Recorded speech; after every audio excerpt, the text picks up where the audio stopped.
আজকে চারাপোনা মাছ সর্ষে আর পোস্ত দিয়ে বানাবো। তো মাছটাকে প্রথমে ভালো করে ধুয়ে নিয়েছিলাম, নিয়ে ওটার মধ্যে নুন হলুদ মাখিয়ে সর্ষে তেলে ভেজে নিয়েছি।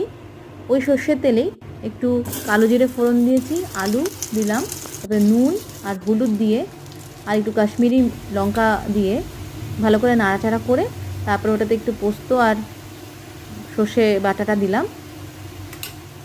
দেওয়ার পরে ওটাতে একটু কাঁচা লঙ্কা চিড়ে দিয়েছিলাম।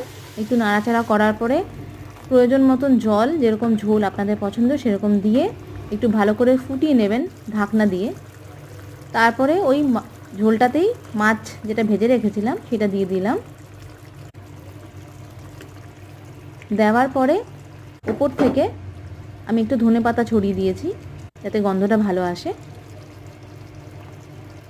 আর প্লেটে সার্ভ করে নিয়েছি।